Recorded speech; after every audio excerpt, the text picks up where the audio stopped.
Se mesmo os que confiam em Deus e em Jesus Cristo sofrem dessa maneira, o que você acha que será de você? Se Deus não poupa nem mesmo os seus filhos, o que você acha que pode lhe acontecer? Se Deus, mesmo temperando com misericórdia, clemência e compaixão o sofrimento que Ele permite na vida dos seus filhos, o que Ele fará com você? Se você não o busca, se você não se sujeita a Ele, se você não o reconhece, você está num estado de rebelião, de revolta, de raiva contra Deus.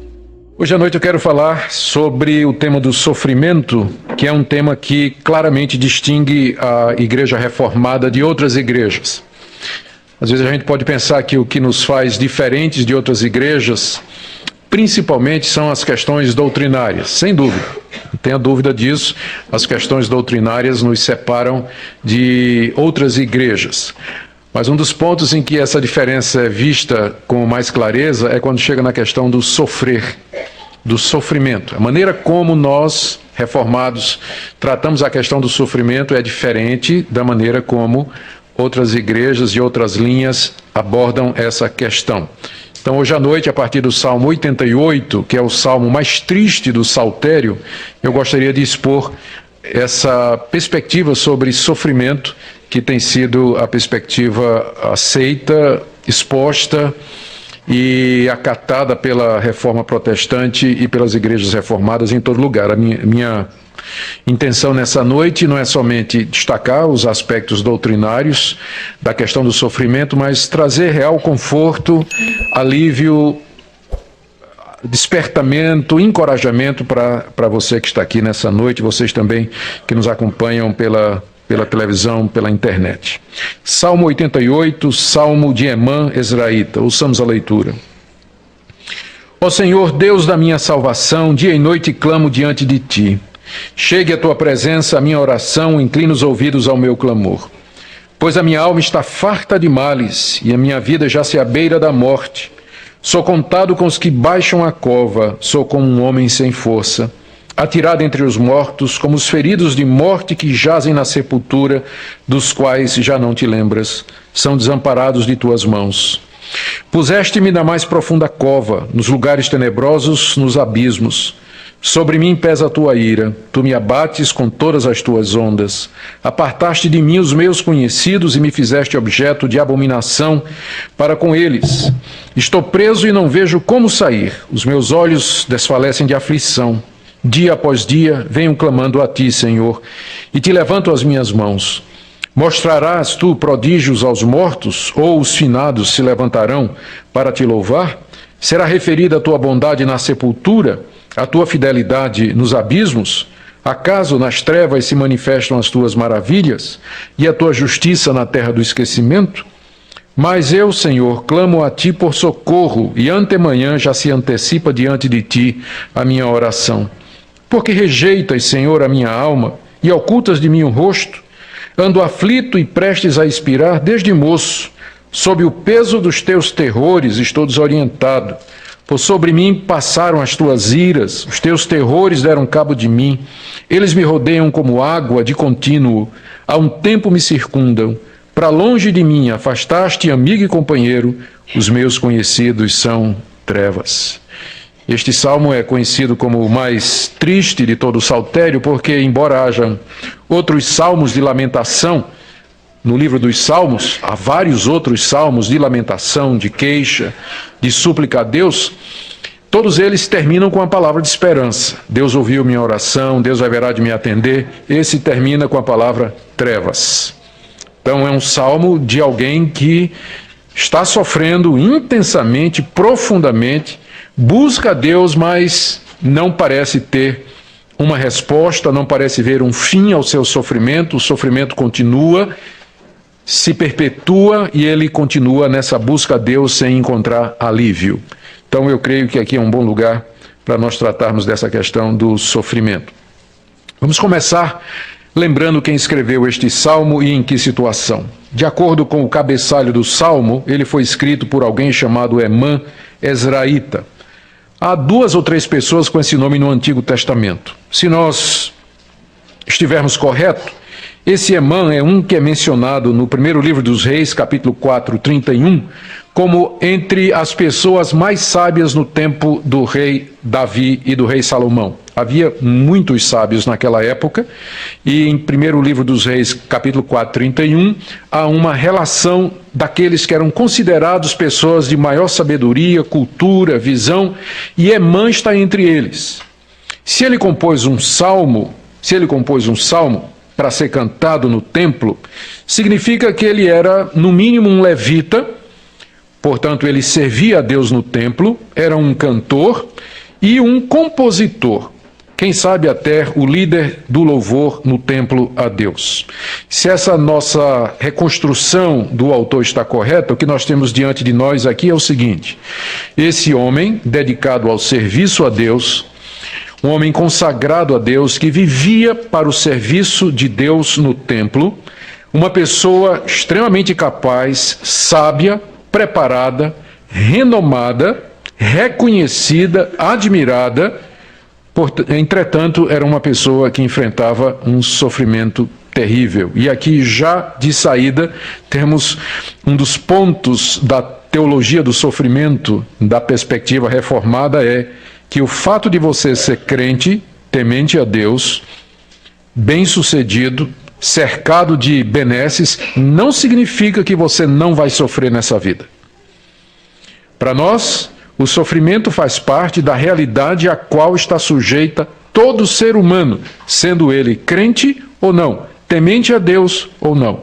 O fato de sermos filhos de Adão, nascidos em pecado e debaixo da ira de Deus, o fato de que nós fomos perdoados por Deus, aceitos por Ele como seu filho, estas coisas não alteram a realidade que nós encontramos ao nosso redor e a realidade que encontramos na Bíblia, que mesmo os mais fiéis servos de Deus são expostos ao sofrimento. Quando um avião cai crente e descrente, o crente não fica lá no ar batendo as mãos, não é? Quando um navio afunda, morre afogado, crente e descrente. Quando um carro bate, um ônibus vira, perecem todos que estão ali. Quando tem uma epidemia, ela atinge crentes e descrentes. Quando tem um problema econômico financeiro no mundo, empresa de crente fecha as portas, crente perde emprego, crente fica doente, crente sofre com sua família, crente sofre com seu vizinho, crente sofre com seu patrão, crente sofre com tudo aquilo com que as outras pessoas nesse mundo sofrem também. E a prova disso, além da observação moderna que nós vemos ao nosso redor, está um salmo como esse, escrito por um homem que servia a Deus no templo.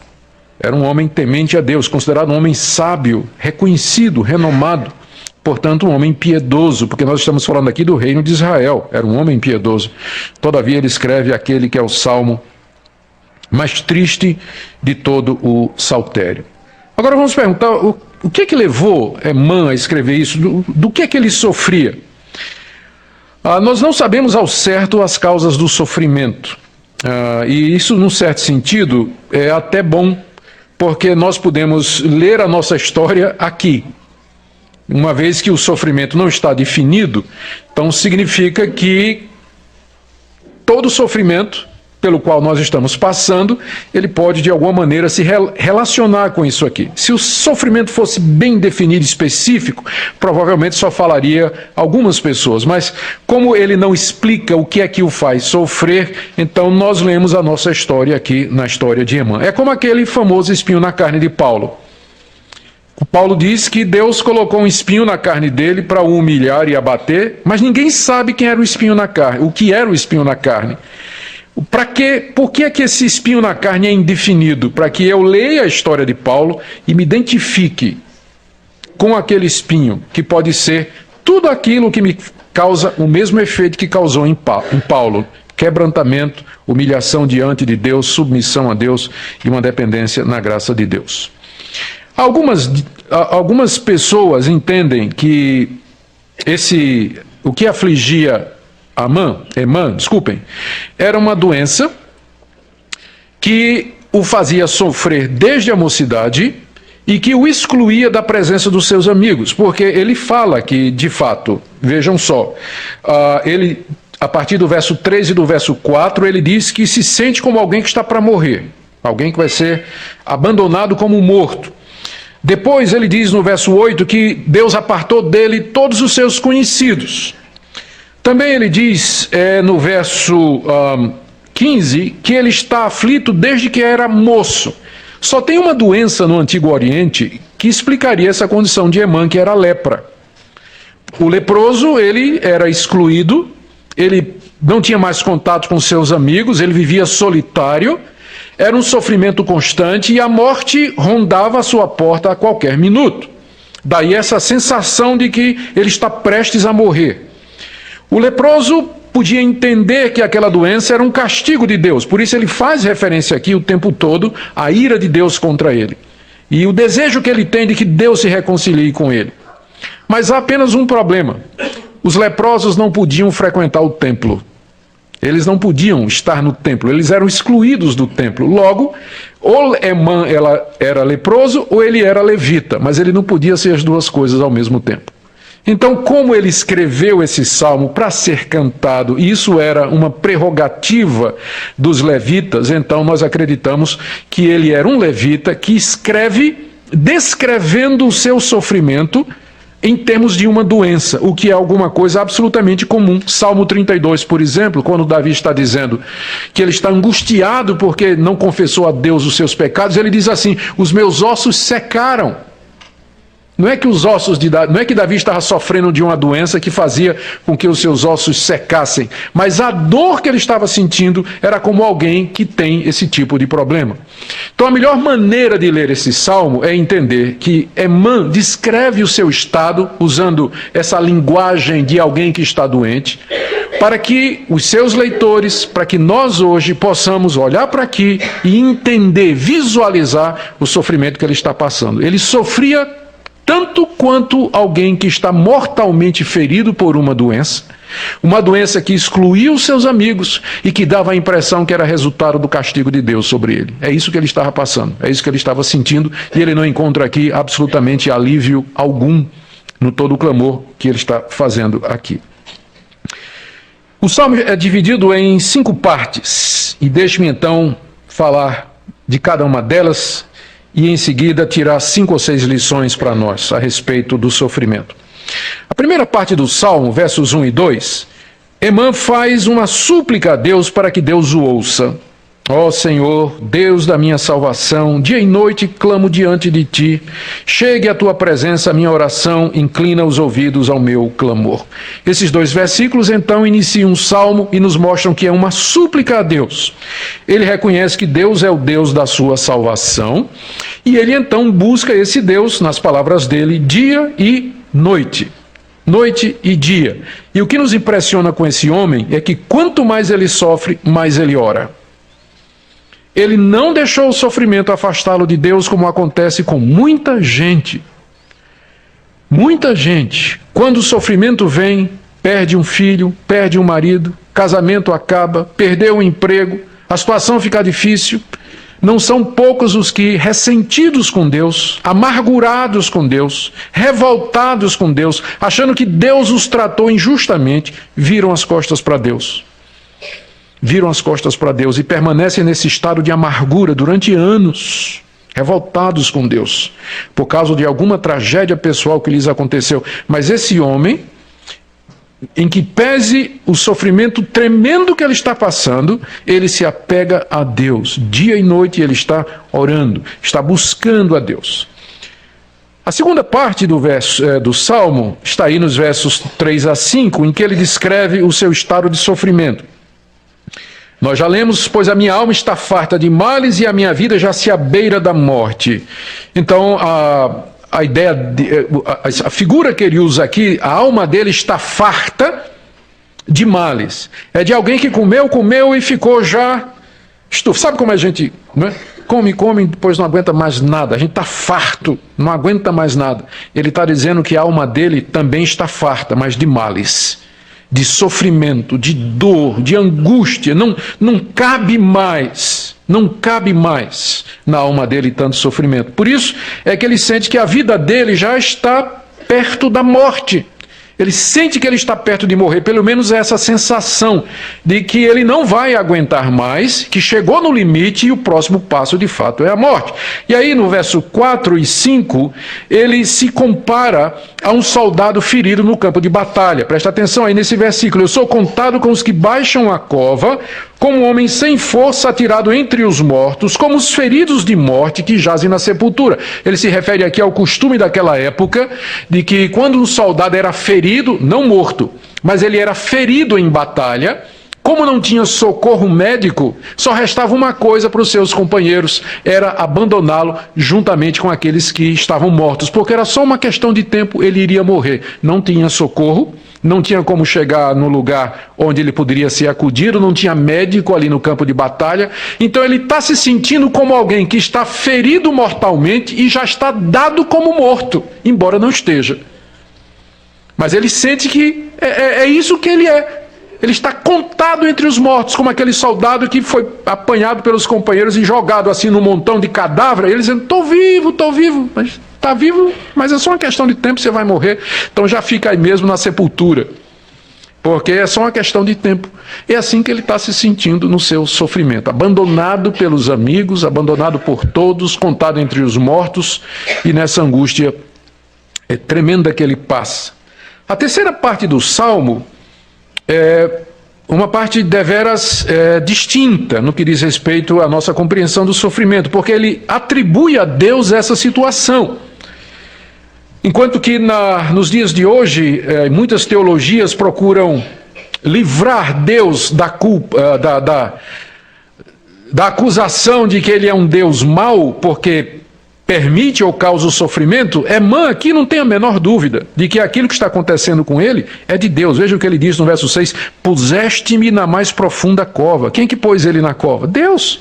Ele está dizendo, foi o Senhor que me pôs na mais profunda cova, nos lugares tenebrosos, nos abismos. Ao verso 7, sobre mim pesa a tua ira. Ele está entendendo que aquilo que ele está passando é o resultado da ira de Deus contra ele. Embora ele não confesse nenhum pecado aqui, o que é muito comum nos salmos penitenciais e nos salmos de lamento, o salmista confessa a Deus, pede perdão pelo seu pecado, Emã não pede perdão por nada aqui.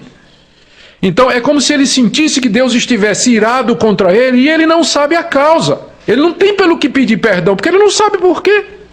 Por que esse sofrimento todo? Por que essa angústia? Por que essa dor, Senhor? Eu não estou compreendendo. Não há nenhum pedido, não há nenhuma confissão aqui.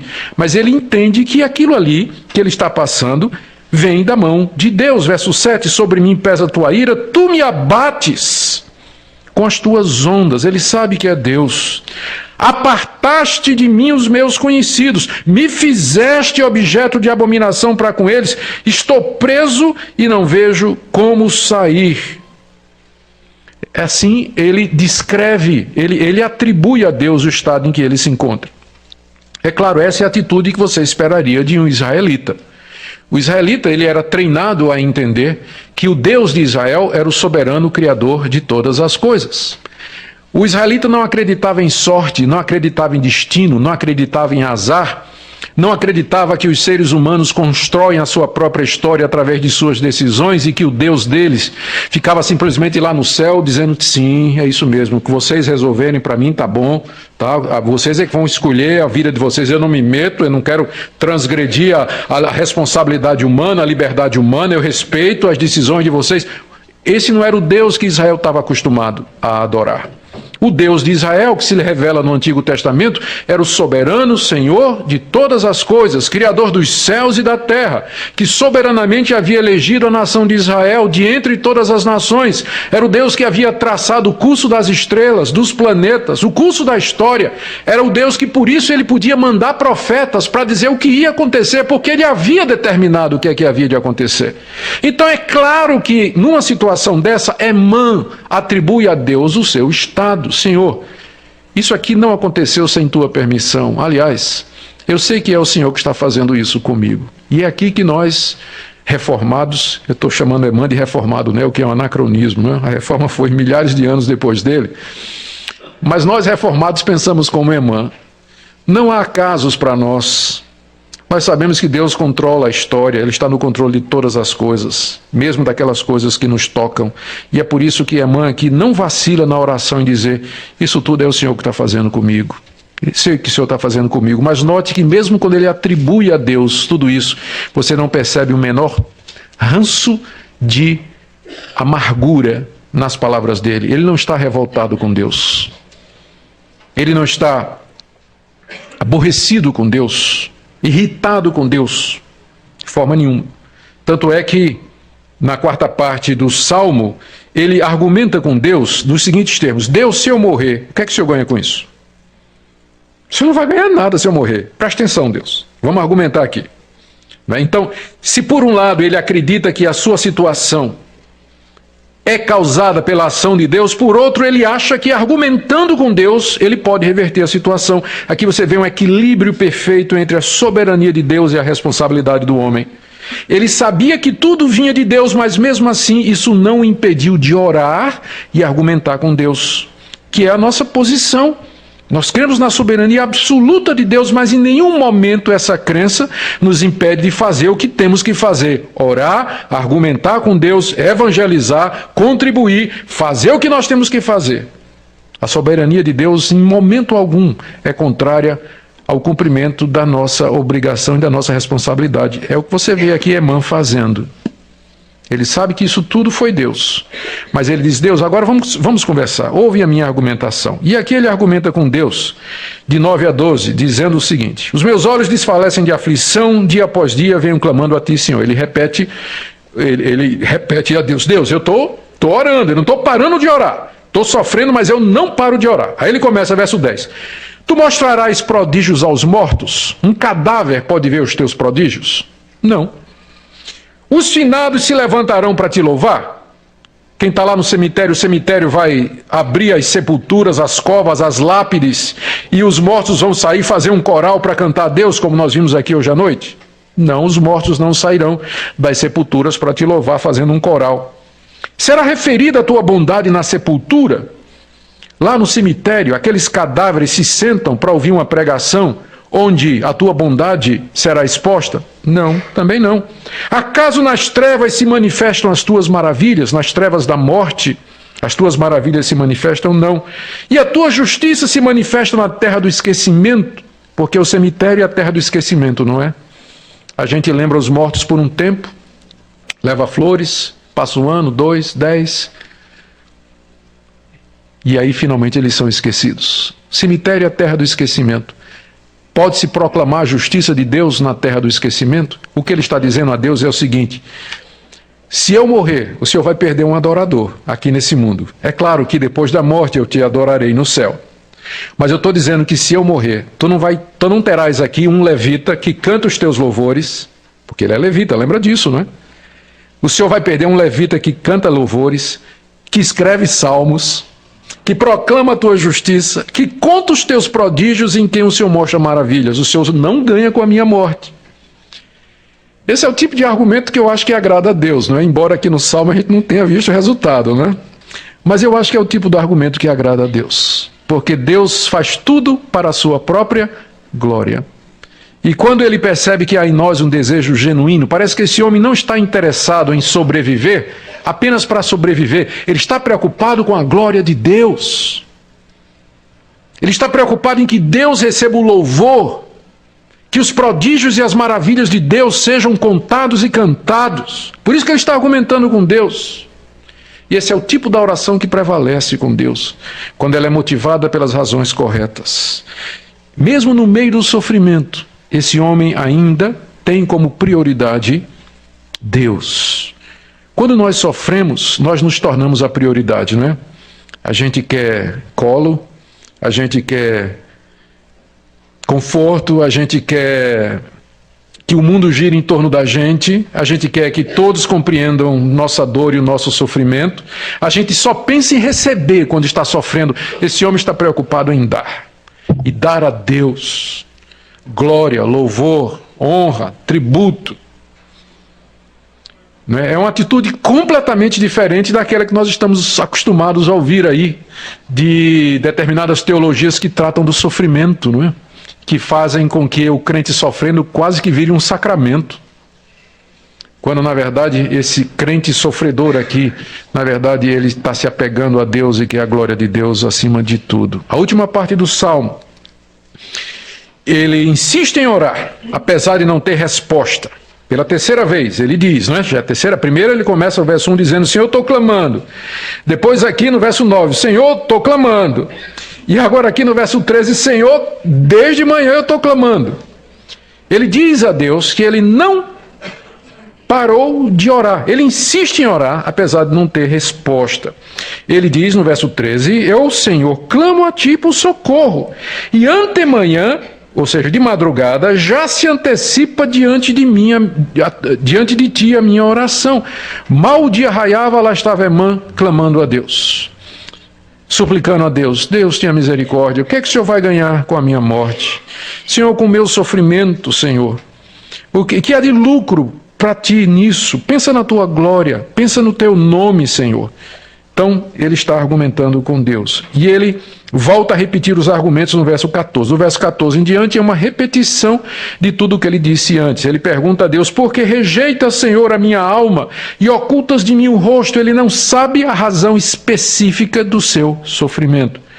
Verso 15, uma descrição, ando aflito e prestes a expirar desde moço. Por aqui nós aprendemos que Emã, ele devia ser uma pessoa já avançada em idade, porque senão ele não seria considerado entre os sábios de Israel. Mas ele diz aqui que ele sofre desde que ele era moço. Aqui não é um sofrimento eventual, pontilear, que vem, dura 2, 3 dias, uma crise que dura 1 mês e depois passa, tudo vem a bonança. Esse homem sofre desde a mocidade. Ele sofre angústias desde a mocidade, quaisquer que sejam elas. Verso 15, ele repete aquela sua sensação de que está morrendo, ando aflito e prestes a expirar desde moço, sob o peso dos teus terrores, estou desorientado. Verso 16, por sobre mim passam as tuas iras, os teus terrores deram cabo de mim. Outra vez ele diz que é Deus que está fazendo a ira dele passar sobre ele. No verso 17 ele compara a sua situação como um homem que está se afogando. Esses terrores me rodeiam como água, como alguém que está morrendo afogado nos terrores de Deus. Imagina esse quadro, né? Você sendo afogado na piscina da ira de Deus, dos terrores de Deus, sendo afogado ali. E 18, outra vez ele reclama da solidão. Para longe de mim afastaste, amigo e companheiro.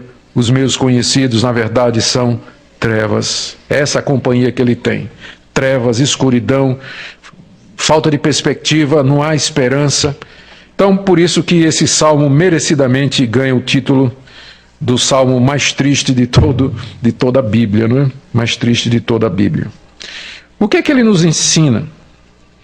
A primeira coisa que esse salmo nos ensina é que a Bíblia é a palavra de Deus. Se eu fosse inventar um livro para defender a minha religião, eu nunca teria escrito um salmo desse. Porque esse é o tipo de salmo que espanta as pessoas. Se eu fosse escrever um livro para enganar as pessoas com uma religião que eu tivesse inventado, eu escreveria um salmo que sempre dissesse, eu escreveria coisas que dissessem somente, siga a minha religião e você vai ser feliz, você vai ser próspero, você nunca vai ter dificuldade, você vai ter saúde, você vai ter dinheiro, você vai ficar bonito, você vai arrumar um casamento. Não se desespere, você vai arrumar um casamento e tudo mais.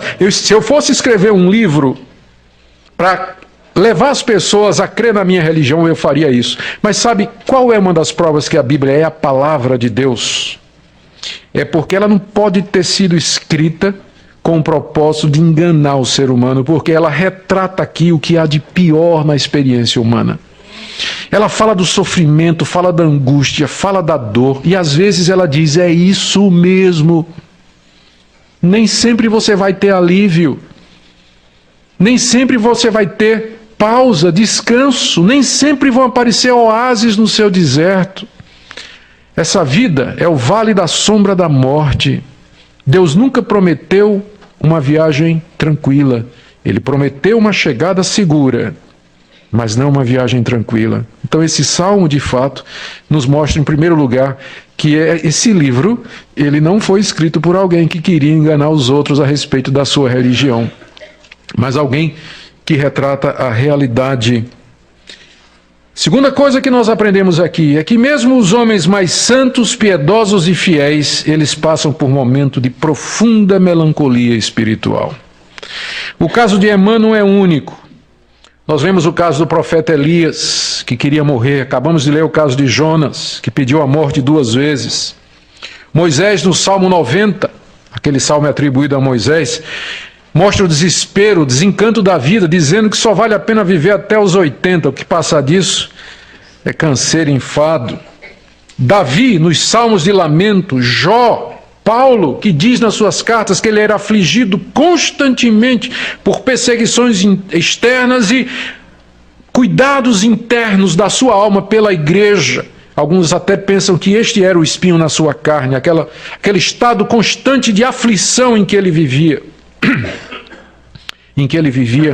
Por causa das igrejas. A história está cheia de exemplos, como por exemplo Charles Spurgeon, considerado um dos maiores pregadores do mundo. Spurgeon, batista reformado, às vezes ele estava tão deprimido que os diáconos tinham que pegá-lo em casa e levá-lo arrastado para ele pregar. De tão deprimido e abatido que ele se encontrava. A igreja dele tinha 8, 10 mil membros, uma igreja gigantesca. Ele batizava centenas de pessoas todos os anos. A igreja dele crescia de uma maneira espantosa. Um homem respeitado, querido, amado, mas era um homem que não conseguia se livrar sempre da melancolia. David Brainerd, um dos missionários mais conhecidos e que é considerado um dos pais das missões de fé. William Cowper, que é autor de hinos maravilhosos, alguns deles no nosso inário, um poeta, um homem sensível, a vida toda ele viveu deprimido, melancólico, sofrendo, e tantos outros exemplos nós poderíamos dar de coisas como estas. Este sofrimento, eles são variados. Esses homens santos e piedosos, eles passaram por sofrimentos decorrentes de circunstâncias diferentes, como, por exemplo, sensação do abandono de Deus, sensação de que Deus não está respondendo às orações, dias a fio, semanas a fio, meses, às vezes anos, com aquela incerteza de que Deus de fato o ama e que Deus está respondendo a sua oração. Leia, por exemplo, a biografia de John Bunyan, autor daquele livro O Peregrino. Durante um ano inteiro, esse homem questionou o seu próprio relacionamento com Deus. Ele foi lançado no mais profundo desespero um ano inteiro, porque ele não tinha mais certeza do relacionamento dele com Deus, a sensação da ira de Deus sobre si. Quantos de nós não sabemos o que é isso? De repente nós sentimos como se Deus tem alguma coisa contra mim, como se Deus está irado contra mim, e essa sensação é terrível. Terrível, que atinge o mais profundo da nossa alma, e às vezes nós procuramos uma razão específica e não encontramos, apenas sentimos que Deus está irado conosco e não sabemos explicar por quê. Perseguição dos inimigos, homens que não temem a Deus, que conseguem levar avante os seus planos, às vezes contra nós. Falta de confortos terrenos, como por exemplo, falta de saúde, falta de recursos financeiros para ter coisas básicas, para colocar o filho numa escola melhor, para dar melhores condições para a família, e tantas outras situações, falta de confortos aqui nesse mundo que nos afligem, nos abatem. Esse salmo nos diz que mesmo os homens mais piedosos e fiéis, eles passam por situações de sofrimento e de angústia. Segunda coisa que esse salmo nos ensina é que esses períodos podem durar, às vezes, a vida toda. Como esse homem, desde moço, parece que a parte que Deus lhe havia dado era do sofrimento. E nós conhecemos casos assim, pais, por exemplo, que dão à luz filhos com determinadas deficiências, filhos problemáticos que são espinho na carne, até quando crescem. Os pais idosos, mas ainda sofrendo com filhos que lhe deram angústia e sofrimento a vida toda. Há tantas causas para que as pessoas sofram. Doenças crônicas, pessoas que nascem e de repente há uma doença degenerativa para a qual não há cura, apenas alívio. Às vezes essa doença, antes de matar, ela leva um tempo considerável, onde se pode apenas tentar aliviar, mesmo com os avanços da medicina. Nos perguntamos qual o objetivo de coisas dessa natureza, e a resposta da teologia reformada sempre foi essa. Primeiro, que o sofrimento ele é resultado do estado geral de pecado ao que a humanidade está reduzida por causa do pecado de Adão e nosso próprio pecado. Não precisa uma causa específica, que você ofendeu a Deus por uma razão específica, mas é o fato de que nós pertencemos a uma raça que está marcada pelo pecado. E o salário do pecado é a morte, é a dor, é o sofrimento. Não é preciso um pecado específico para que isso lhe atinja. Mas nós fazemos parte de uma raça pecadora e pecaminosa. Portanto, o objetivo de períodos assim é nos lembrar, em primeiro lugar, que isso aqui não é o céu. Deus faz isso para lembrar você, para desapegar seu coração das coisas terrenas, dos bens terrenos, da sua propriedade, da sua casa, do seu carro, do seu nome, para que você saiba que só tem uma coisa pela qual vale a pena viver. E pelo que você saiba que o nosso lar não é aqui, nós estamos de passagem. Mas Deus tem reservado um novo céu e uma nova terra onde habita a justiça. Essas coisas acontecem para que Deus nos faça ansiar. Não foi isso que nós cantamos aqui? A ansiar pela sua vida. Vem, Senhor, a tua igreja te espera, a tua igreja te quer. Não foi isso que nós cantamos? Então, para nos lembrar disso, para nos fazer ansiar pela vinda de Cristo, é que o Senhor permite isso. Ele, na sua sabedoria e compaixão, às vezes deixa que o sofrimento nos atinja, para que nós nos lembremos. Você sabe que o crente só ora quando está na horizontal, né? Deus às vezes tem que botar a gente na cama para a gente poder olhar para cima. Porque quando a gente está em pé, só está interessado no que está na frente. Deus às vezes bota na cama para que você agora possa orar. Esses períodos e o sofrimento vêm com esse objetivo. Não vemos nenhuma outra razão. Esses sofrimentos vêm para mostrar quão frágeis nós somos. Hoje nós temos, amanhã não temos. Hoje nós estamos, amanhã não estamos. Hoje vivemos, amanhã morremos. Hoje temos alegria, temos paz, amanhã uma tempestade pode se levantar ao nosso redor. Por último, isso tudo mostra os terríveis estragos do pecado. Isso é feito para que nós odiemos o pecado. Isso é feito para que nós lembremos a seriedade do pecado. Para que nós odiemos o pecado. Para que nós não queiramos a ilusão ou o prazer ilusório do pecado, porque o salário que ele paga sempre é a morte. Isso tudo existe para mostrar como nós precisamos de Deus. É para isso que esse salmo está aí. Terceira lição. Mas esse salmo nos ensina, eu estou caminhando para o fim porque eu não quero que minha pregação seja um salmo 88 para vocês. Estou caminhando para o fim.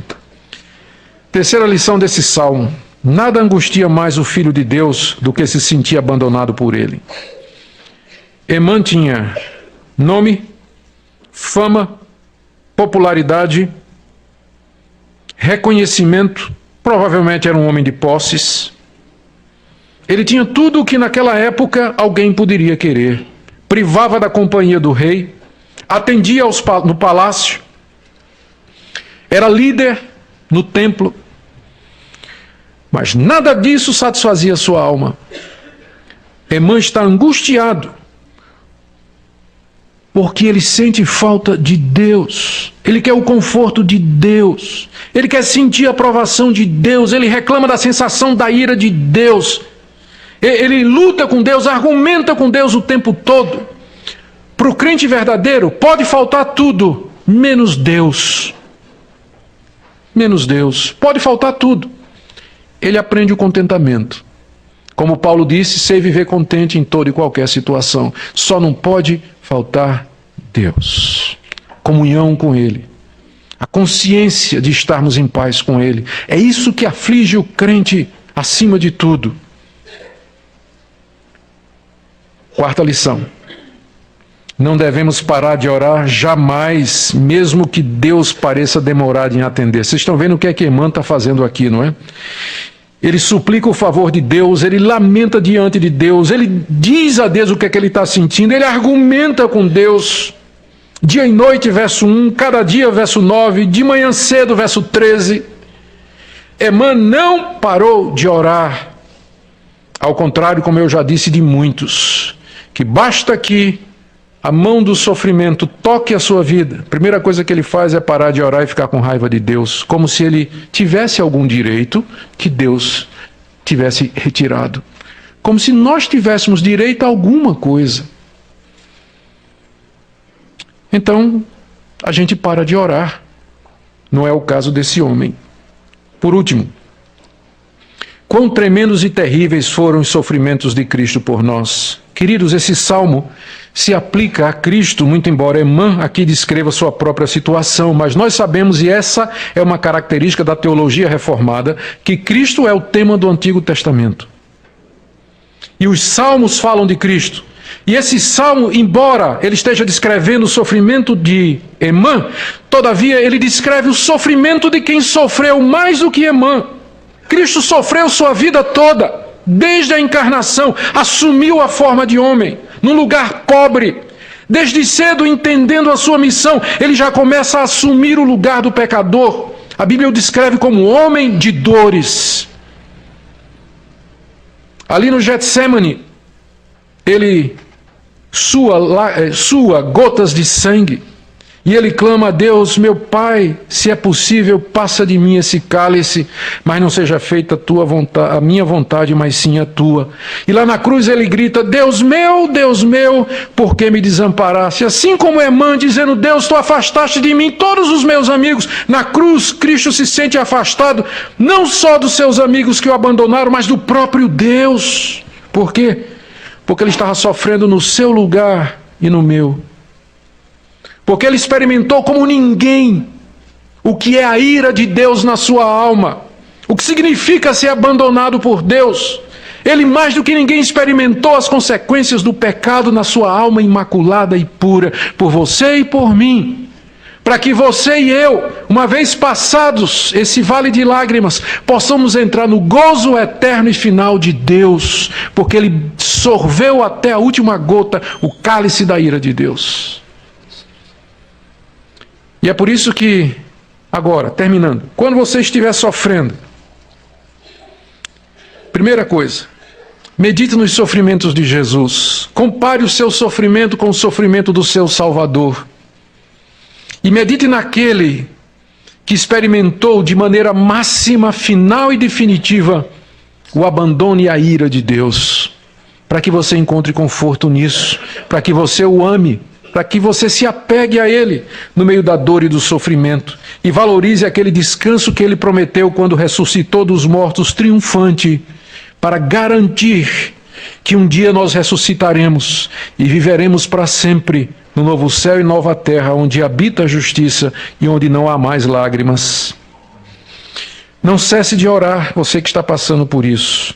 Talvez tenha gente aqui nessa noite que não está passando por isso.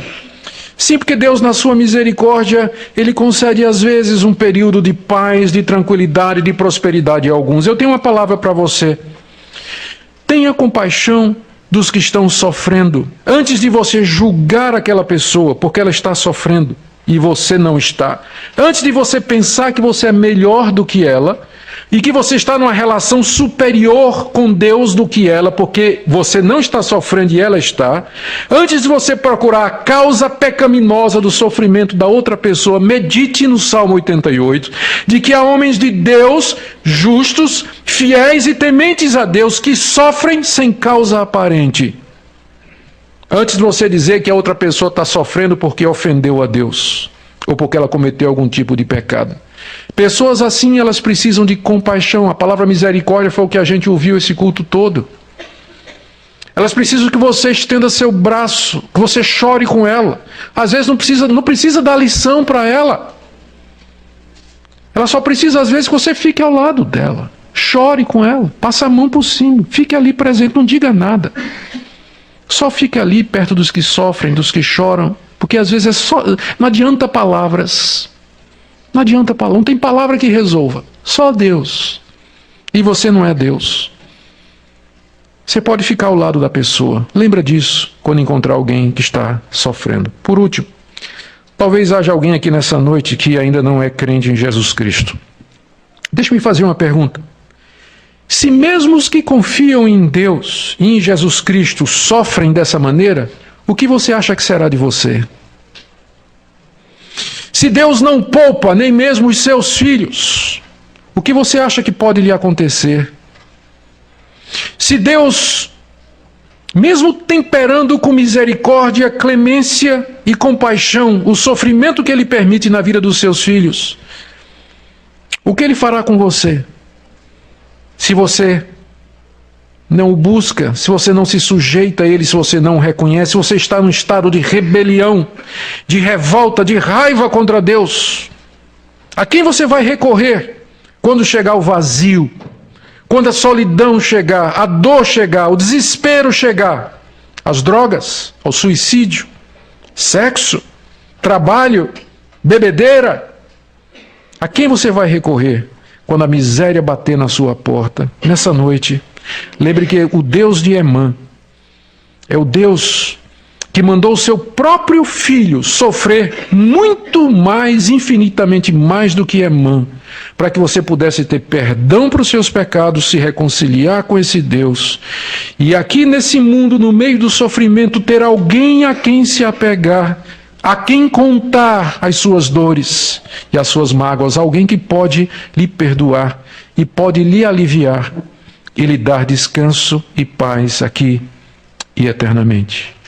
A esse Deus compassivo, misericordioso, justo, sábio e bom, seja o louvor do seu povo, ainda que seu povo sofra e não compreenda, mas a Ele seja o louvor e a glória, agora e para todos sempre.